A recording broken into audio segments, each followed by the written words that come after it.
بسم الله والحمد لله والصلاة والسلام على رسول الله وعلى آله وصحبه ومن والاه ثم أما بعد to proceed. Everybody can hear me okay? Sisters in the back all the way. طيب إن شاء الله. This seminar inshallah will be on Tazkiyah, and it is extremely difficult to teach Tazkiyah in a seminar like style. You know, Tazkiyah is best taught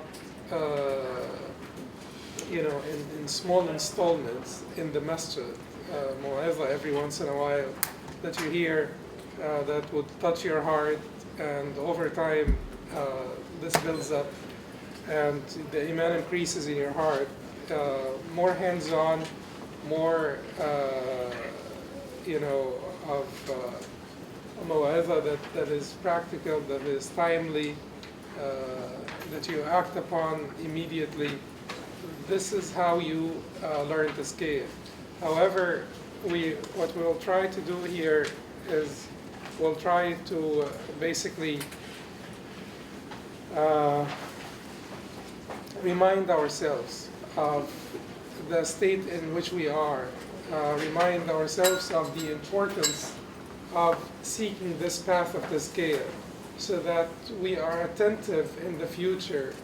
We are keen on pursuing Tazkiyah by ourselves, because this is such an individual practice, individual experience, individual pursuit that is extremely important to be done individually. However, what we will try to do here is we will touch upon the issue of Tazkiyah so that we are cognizant of the importance of this issue. We're cognizant of our need for Tazkiyah. So at the end of the seminar, you will, inshallah, be well aware of our need for Tazkiyah. And it is also important to say at the beginning of this that we have to remind ourselves of Tazkiyah, which does not mean that the one who is reminding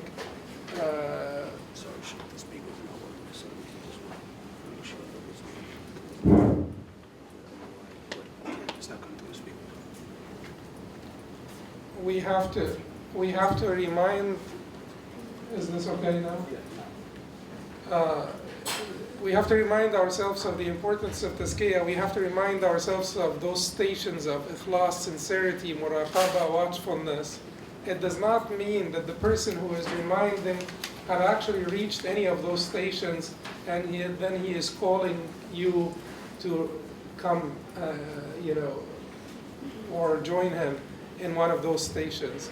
It just means that we're all walking towards them, and we're reminding each other of the importance of reaching, our goal of Tazkiyah, our goal of purifying our hearts, our goal of having complete devotion to Allah subhanahu wa ta'ala, of being watchful of Allah subhanahu wa ta'ala and His rights upon us all. The vision of this seminar will be, as you see on the screen. First, we will talk about why is it important to address this issue.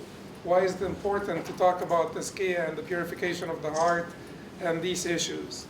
The second part will be about ibadah and excellence in ibadah and how to achieve that excellence in ibadah. And then we'll talk about the types of hearts, and then we will talk about purification. So we'll talk about examples of bad qualities that we need to purge out of our hearts, that we need to cleanse our hearts from. And then we'll talk about the stations, some of the stations that we need to reach and that we need to stay in as much as we can. And lastly, we'll talk about practical points and how to begin the walk towards that final ending or destination. This ayah, Ibrahim alayhi salam said, وَلَا تُخْزِنِي يَوْمَ يُبْعَثُونَ يَوْمَ لَا يَنْفَعُ مَالٌ وَلَا بَنُونَ إِلَّا مَنْ أَتَى اللَّهَ بِقَلْبٍ سَلِيمٍ وَلَا تُخْزِنِي يَوْمَ يُبْعَثُونَ. يوم لا ينفع مال ولا بنون إلا من أتى الله بقلب سليم.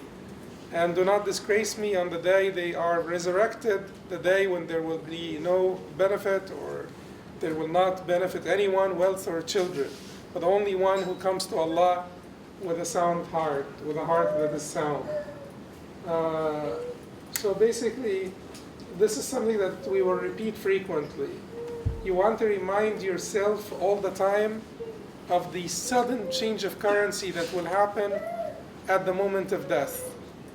Sudden change of currency. All the dollars that you have in your pockets will be of no value whatsoever. All of your education will be of no value whatsoever. All of your unused knowledge, unused Islamic knowledge, will be of no value whatsoever. Your expertise, your skills, nothing will be of value. You know, think about this. All of a sudden, you're not vanishing. When you die, you're not vanishing. And that's the one thing that we really need to think about. It is a different phase of our existence. In this different phase of our existence, there will be sudden change of currency.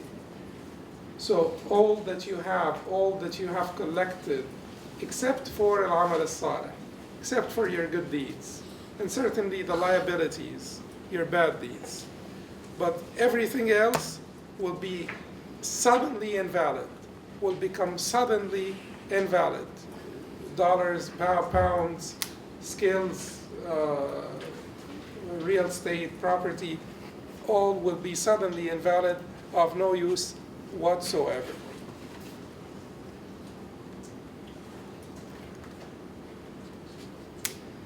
I'm sorry this is a little bit crowded, but I wanted to keep the Arabic next to the English and the ayat and the hadith. That's why it's a little crowded. And the hadith is a lengthy hadith. This hadith is hadith number 4 in Al-Arba'in al-Nawawiyya. And people actually don't pay enough attention to this hadith. Or a lot of people don't pay enough attention to this hadith. This is the hadith that is reported from Abdullah ibn Mas'ud radiallahu anhu, in which he said that the Prophet ﷺ told them, إِنَّ أَحَدَكُمْ يُجْمَعُ خَلْقُهُ فِي بَطْنِ أُمِّهِ 40 يَوْمًا نُطْفَةً, and in some reports 40 ليلة نطفة ثم يكون علقة مثل ذلك ثم يكون مضغة مثل ذلك, and in some reports ثم يكون مضغة في ذلك مثل ذلك. And then the Prophet ﷺ said, ثم يرسل إليه الملك فيؤمر بنفخ الروح فينفخ فيه الروح ويؤمر ب4 كلمات بكتب أجله وعمله ورزقه وشقي أو سعيد.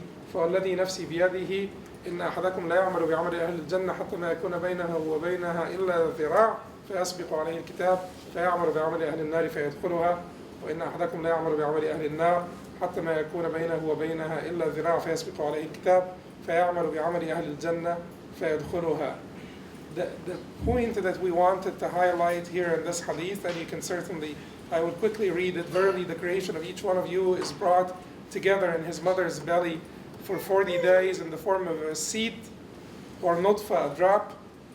Then he is a clot for a like period, then a morsel of flesh for a like period. Then there is sent to him the angel who blows the breath into him, or breath of life, or soul into him, and who is commanded about 4 matters: to write down his means of livelihood, his lifespan, his actions, and whether he will be happy or unhappy, will be of the dwellers of the paradise or hellfire.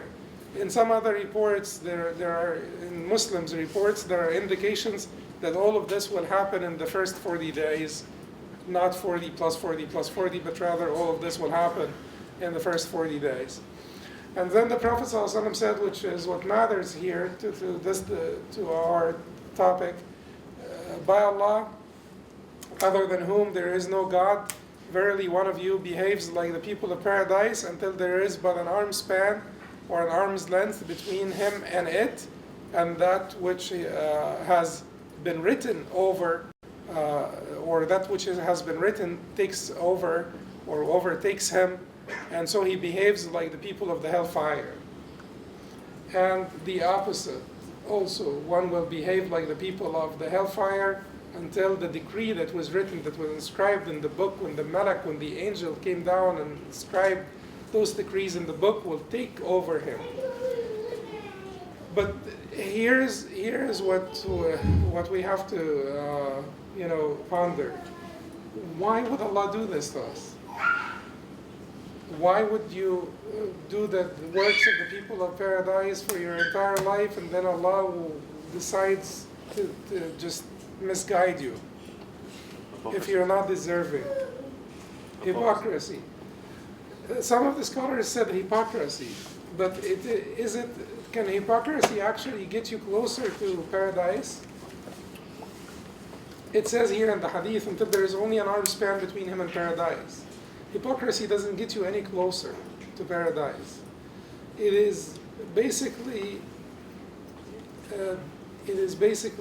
all of the overlooked, ignored, neglected diseases of your heart that overtook you eventually before the end of your life. The idea here is we could be fasting and praying and performing Hajj and Umrah, but at the same time you could be arrogant, you could be ostentatious, like you could be too proud, prejudiced, you could have so much greed, and you could cover this all up, in front of people, and you could look like you are of the people of paradise. And at the same time, you're not praying, you're not a full-blown hypocrite. You're praying to pray. But you're negligent of all of the condition of your heart. You're negligent of the condition of your heart. And you see a lot of people do this. Like they're very prayerful. They go to Hajj and Umrah and every year, every other year, so many times in their lives. But when you observe some of what they do, you'll find that they have major problems in their hearts. So when the Prophet ﷺ says, as Bukhari and Muslim reported from Abi Hurairah radiallahu anhu at the end of a long hadith, بِحَسْبِ الْمَرْءِ مِنَ الشَّرِّ أَنْ يَحْقِرَ أَخَاهُ الْمُسْلِمِ. It is sufficient evil for someone to despise his Muslim brother. It is sufficient evil. It is enough evil for someone to despise his Muslim brother. So what does it mean sufficient? What does it mean بِحَسْبِ امْرِئٍ مِنَ الشَّرِّ أَنْ يَحْقِرَ أَخَاهُ الْمُسْلِمِ? It's enough for him. What does it mean? It's enough to destroy him. It is enough to ruin him. It is enough to ruin him. That's what it is enough for. It is enough to ruin him. So, in this case, we know that Allah subhanahu wa ta'ala does not like to torment us. Allah said, مَا يَفْعَلُ اللَّهُ بِعَذَابِكُمْ إِن شَكَرْتُمْ وَآمَنْتُمْ وَكَانَ اللَّهُ شَاكِرًا عَلِيمًا. Surah An-Nisa, مَا يَفْعَلُ اللَّهُ بِعَذَابِكُمْ إِن شَكَرْتُمْ وَآمَنْتُمْ وَكَانَ اللَّهُ شَاكِرًا عَلِيمًا. What would Allah do tormenting you if you are grateful and faithful? And Allah is most grateful, all-knowing. But it's quite interesting. Keep like a close eye on the endings of these ayat. On the endings of these ayat. مَا يَفْعَلُ اللَّهُ بِعَذَابِكُمْ إِن شَكَرْتُمْ وَآمَنْتُمْ. Why would Allah torment you if you are grateful, شَكَرْتُمْ, if you show gratitude, and you're faithful, have belief, وَآمَنْتُمْ. The end of this ayah says, وَكَانَ اللَّهُ شَاكِرًا عَلِيمًا, and Allah is most grateful, all-knowing. So He's most grateful, like if you're truly like observant of Allah's rights, exterior on your exterior, in your exterior and interior, you're observant of all of Allah's rights, and you're dutiful, and you're not negligent, then Allah subhanahu wa ta'ala is most grateful. Allah will not misguide you at the end of your life so that you could go to the hellfire. Allah does not want you to go to the hellfire. But the ayah also ends with alima. وَكَانَ اللَّهُ شَاكِرًا عَلِيمًا. And Allah is most grateful, all-knowing. All-knowing, this is to alert us to the fact that Allah knows your interior as much as He knows your exterior, because nothing hides anything from Him. The exterior does not hide the interior from Him. The interior does not hide the exterior from Him. هو الأول والآخر والظاهر والباطن. So He is the most subtle in al-batin, meaning that nothing is hidden from Him. Nothing. No matter how deep in the crevices of your brain or your heart that thought is. Allah subhanahu wa ta'ala is well aware of it. So this should be concerning to us. This hadith should be concerning to us, or shouldn't it? Because we hope that we are so far of the people of paradise, like the people who do the works of Al-Jannah, or those deserving Al-Jannah. We pray, we fast, our sisters are wearing their hijab. Everybody is doing the works of the people of Al-Jannah so far. But this hadith tells us that there are no guarantees, that you should always stay vigilant, that you should always continue to be concerned. And that is why it is extremely important for all of us, it is extremely important for all of us to maintain that vigilance and to maintain that concern. Once we lose it, then we are in great danger. Once we lose that vigilance and that concern, then we are in great danger. And you do see many people lose it. You do see many people completely careless of the difficulty of the test. This test is not an easy test. إن الله اشترى من المؤمنين أنفسهم وأموالهم. Allah bought from the believers, or purchased from the believers, their souls and their property, بأن لهم الجنة, for Al-Jannah. And a lot of us think that it is basically you go about your life and then just don't forget to pray 5 times a day, and without paying any attention to your character, to your conduct, to your heart, and that is when we get in trouble.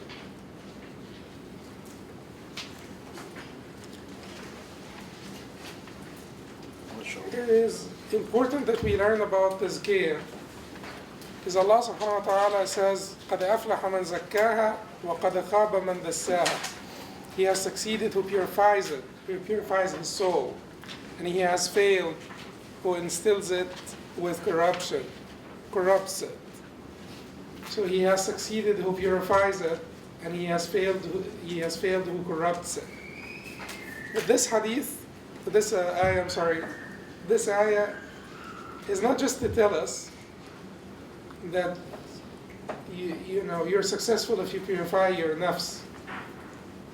But this ayah tells you what also?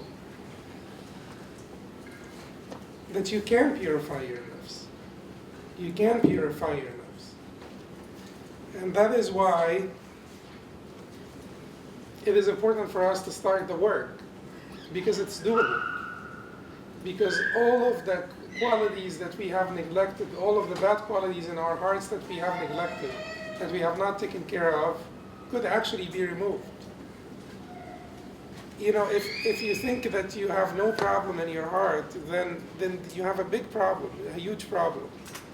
If you know that you have problems, if you know that you have issues, you must also know that you could work on them, that you could take care of them. That Allah told you, قَدْ أَفْلَحَ مَنْ زَكَّاهَا. He had certainly succeeded who purifies it. Then you can purify it. لَا يُكَلِّفُ اللَّهُ نَفْسًا إِلَّا وُسْعَهَا. Allah does not burden any soul beyond its capacity. And you have been asked to do this. You have been asked to purify your soul. In fact, that is the ultimate measure of your success. The ultimate measure of your success or failure, whether you purified it or you did not purify it.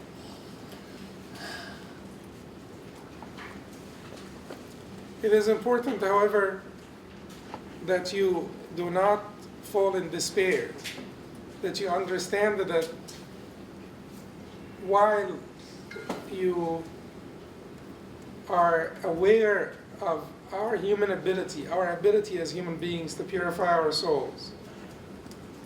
You should also be aware of our need for Allah subhanahu wa ta'ala to get our souls purified. You should be always showing Allah subhanahu wa ta'ala humility and humbleness. And you should always tell him, without you I cannot do it. I can't do it on my own. Because even though it is possible, it is rather difficult. It is unlike growing your beard, because that takes a couple of days. In fact, it doesn't take a couple of days. You're considered bearded, or you're not liable once you decide to leave it. So that's it. It's just a very simple decision. You say to yourself, well, I'm not going to shave my beard tomorrow, and then you're fine. But if you like to show off, that could be a lifetime struggle. If you like to be praised by people, that could be your struggle until the end of your life. It is not as easy as committing to praying 5 times a day. It is not as easy, because you could commit to praying 5 times a day, and it can become a second nature for you. You just force yourself to for those people who don't. You force yourself, and then you find yourself, going to prayer with even as a second nature. Like, it is time for prayer, it doesn't even cross your mind to not pray. It does not become an issue. But is it like this for some of these qualities, some of these internal qualities of the heart? No, it's an ongoing struggle. So, being an ongoing struggle and being rather difficult, you will have to ask Allah subhanahu wa ta'ala to guide you. So while you should be fully aware that it is within your capacity, you should be also fully aware that this is dependent on, contingent upon Allah's guidance and Allah's tawfiq and Allah's support and Allah's help. And without you seeking Him out, without you seeking, His help, and saying to Him, وَأَسْأَلُكَ قَلْبًا سَلِيمًا, as the Prophet ﷺ used to say, and I ask you for a sound heart, you will never have it. Without saying, رَبَّنَا لَا تُزِغْ قُلُوبَنَا بَعْدَ إِذْ هَدَيْتَنَا وَهَبْ لَنَا مِن لَدُنكَ رَحْمَةً إِنَّكَ أَنْتَ الْوَهَّابُ. Oh Allah, do not, make our hearts deviate after you have guided us and bestow mercy on us. So it is important that you realize that you can do it, so that you should start. But realize that you need Allah's help, so that you don't feel that you could do it on your own, and you should always be broken in front of Allah, munkasir. You should always show humility and humbleness. And people who don't show humility and humbleness are the most deserving of misguidance. Most deserving of misguidance.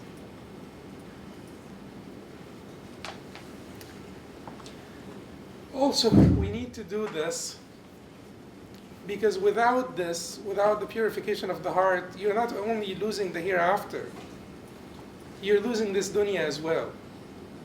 You see what Abdullah ibn Mubarak said? He said the worldly people leave this world before having feasted on the sweetest thing in it. They asked him, what is that? And he answered, the knowledge of Allah subhanahu wa ta'ala. The knowledge of Allah subhanahu wa ta'ala. And, no matter what type of ideology you have, what type of spirituality you practice, that inner peace, that contentment, that sweetness of faith that the Prophet ﷺ mentioned in the hadith, sweetness of faith that the Prophet ﷺ mentioned, you will not have it unless you have walked on this path to Allah subhanahu wa ta'ala with devotion, sincerity, commitment, and you have left behind your back all of the other distractions. So that is when you will truly feel stability, strength, the inner strength. You will be psychologically resilient, which means that the affairs of this dunya, situations, circumstances, ups and downs, failures, betrayals, all of these things will not break you, because you have your Jannah inside your heart, and that's it. You're fully contented with this relationship between you and Allah, with the walk on this path, with this journey that you embarked on, and everything that happens will not break you, and that is the ultimate happiness and success in this life, that we should all work for. We should all work for. Do you find the sweetness of faith, the real sweetness of faith that makes you so happy to the point where you say, like some of our righteous predecessors, if the people of Jannah feel this way, they have a good life. They have experienced this sweetness of faith to the point where they are so happy and so much joy that they would say to themselves, if the people of the Jannah have this experience, they have a good life. So if we don't have it yet, then it means that there is work ahead of us, because you want to work for this. You want to taste it before you leave this dunya, because otherwise you would have missed the most beautiful thing in this dunya.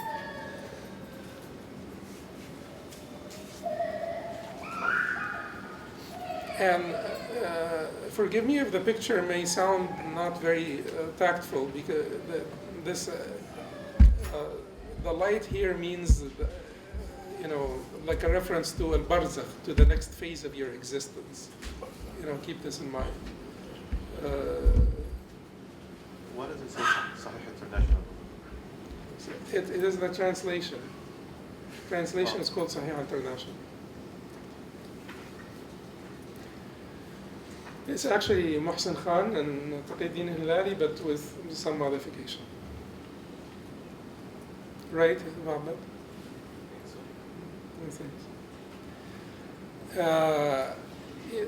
The next point here is, why is it important? Why is it important that we pay attention to this matter? It is important that we pay attention to this matter because, like I said, you are on your own. You're really on your own here. You see, when we go to Salat al-Eid, you stop by someone and you pick them up, and you go to the Jum'ah, you could also stop by someone. When you go to the masjid, you see some of your friends, and you're going to the masjid, and you have in mind that you'll see so and so, and you will stop by the drugstore next to the masjid or something and pick something up. You have company. You're fasting Ramadan together. You're doing Hajj together with people. You have a group. You have this. You have company. You have all the time. You're having company. Even in some of your ibadat, in some of your greatest ibadat, you're having company. But when it comes to this matter, which is purifying your heart, you're really on your own, and you're just doing it by yourself. This is an individual effort. Yes, it is helpful when you have people to remind you, but those people can never help you out on actually doing it, on actually purifying your heart, purging it out of all of the ailments, sicknesses. So Allah subhanahu wa ta'ala says in this ayah, in Surah Al-An'am, وَلَقَدْ جِئْتُمُونَا فُرَادًا كَمَا خَلَقْنَاكُمْ أَوَّلَ مَرَّةٍ وَتَرَكْتُمْ مَا خَوَّلْنَاكُمْ وَرَاءَ ظُهُورِكُمْ وَمَا نَرَى مَعَكُمْ شُفَعَاءَكُمُ الَّذِينَ زَعَمْتُمْ أَنَّهُمْ فِيكُمْ شُرَكَاءُ لَقَدْ تَقَطَّعَ بَيْنَكُمْ وَضَلَّ عَنْكُمْ مَا كُنْتُمْ تَزْعُمُونَ. وَلَقَدْ جِئْتُمُونَا فُرَادًا, and you have certainly come to us alone. كَمَا خَلَقْنَاكُمْ أَوَّلَ مَرَّةٍ, as we created you the first time. وَتَرَكْتُمْ مَا خَوَّلْنَاكُمْ وَرَاءَ ظُهُورِكُمْ, and you have left behind what we have bestowed upon you you have left all that behind you.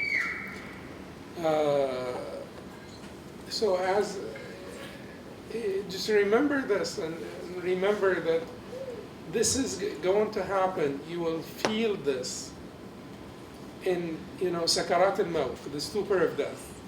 That is when you start the lonely journey, the truly individual lonely journey. Because in sakarat al-maut, the people around you, will you really care when you are in sakarat al-maut about showing off? Will you really care about what the people will think or what to? That's it. Suddenly, it becomes all about you and you alone. It becomes all about your survival, your salvation. And that's the only thing. And then in Hayat al-Barzakh, and then in al-Haj, resurrection, al-Ard, when you are, exposed before Allah subhanahu wa ta'ala, and you are being asked questions by Allah subhanahu wa ta'ala. All of those phases, you are going to be alone. And so no spouse, no parent, no child, nothing will be next to you. No support from anyone from any direction, no help, and no benefit except one who returns to Allah with a heart that is sound. So you will get a lot of reminders about many other things. When it is fasting Ashura, you'll get a lot of text messages and a lot of emails about fasting Ashura, and people at home are fasting. Sometimes you even feel bad if you don't fast, because it's just like everybody around you is fasting. And if you're going to be the only one at home that is not fasting, it just will look awkward. So you fast. Or you may want to fast, but you have a lot of people fasting around you. So different from this. This requires people who are extremely introspective. Like if every time you do something that is suboptimal, you need to quickly remember, why have I done this? Why have I thought this way? Why have I felt this way? I must have a problem in my heart. If you walk into the masjid and you find people doing something and you look down at them because of whatever you think of them. If you drive into the parking lot in your Mercedes or BMW, if anyone here has one of those, and then you feel good about it because people will look at you and see that you are driving a nice car.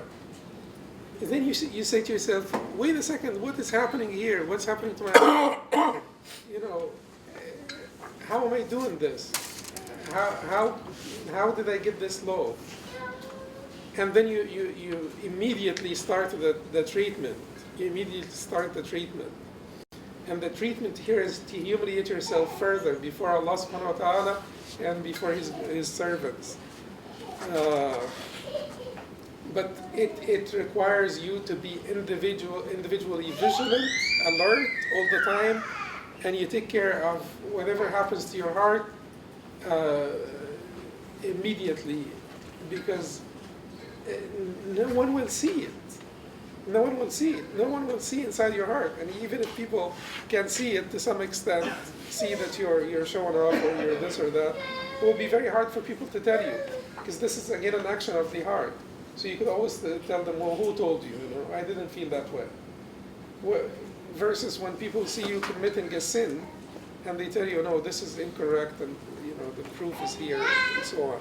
So you're not getting that help either. So you have to be watchful over yourself, your own monitor. The reason why this is important is that you will not find mentors like this. So Ibn Qayyim rahimahullah said about Ibn Taymiyyah rahimahullah, his mentor, teacher, Shaykh, when we were seized with fear and our thoughts about Allah's decree turned negative and the earth grew narrow for us, we would go to him. No sooner did we look at him and hear his words, than all these feelings would leave us, to be replaced by relief, strength, certainty, and tranquility. Now tell me, where do you find those people nowadays? Very scarce, very rarely would you come across people like this, that you will go seek their support, seek their advice, and then you walk, into their presence, with these feelings of negativity, and the earth grew narrow for us, and so on, and then you would walk away with feelings of strength, certainty, relief, and tranquility. So you don't find a lot of those people around you. So our hearts are sick, and there are no doctors. And when there are doctors, the doctors are sick as well. So can you imagine this? You're in the midst of a group of people, everybody is sick, even the doctors, like a plague, befell your town, and the doctors have the disease, so how are you gonna survive? You go to the doctor, and the doctor himself is sick. And then you feel that there is very little hope. Yet, we will have, even though we're sick, we will have to help one another. We will have to remind one another. We will have to support one another towards this, goal, objective of ours, which is the pleasure of Allah subhanahu wa ta'ala. Yet, the fact that the doctors are sick would make us even more, determined to work harder, because we can't find, the right doctors. So we need to work harder to save ourselves.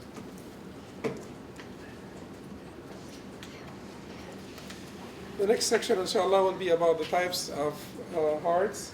So we can take, some break and come back, inshallah.